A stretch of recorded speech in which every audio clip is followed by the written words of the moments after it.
Hi, and thanks for joining us on Don't Let Grants Stress You Out. I'm Diane, and today I'd love to talk with you about what are the different ways that grant professionals can prioritize their work and prioritize the proposals that are ahead for their organization.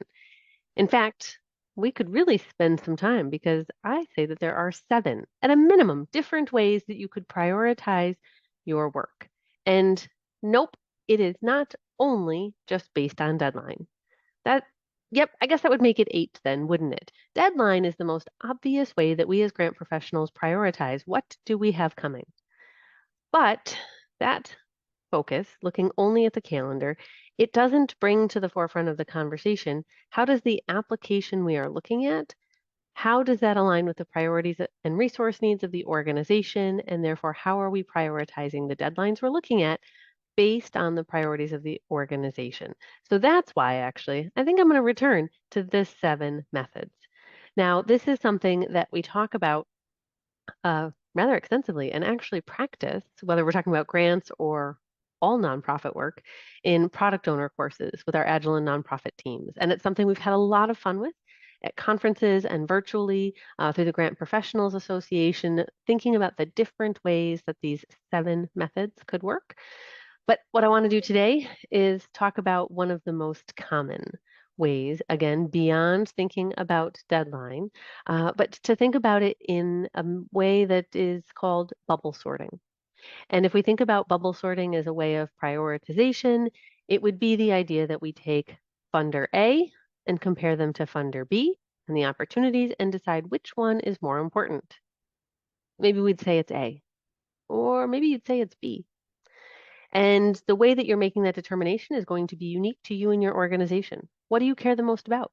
The amount of time to deadline, the amount of uh, the money that you might expect to receive in an award. You might be weighting it based on the past relationship you had with a grant maker, the past funding you've received. Each of you would have a different set of criteria that would influence that initial bubble sort, A versus B. And once you decide which funder is most important priority-wise for your work, great. Now we could pick up a third funder and we could think about funding opportunity C. And if we thought B was more important than A, once we pick up C, now we could say, how does funder C compared to funder A? More or less important? And if we said it was more important, well, now we would say C or A?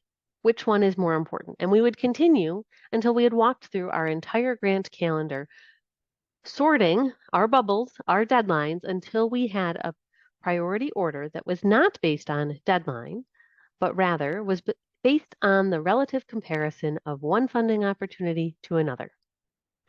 So that's the first of the 7 different methods that I recommend grant professionals put into their toolbox to consider when they're thinking about different ways to prioritize their work, because the reality is we don't have unlimited time and unlimited capacity to do all the applications.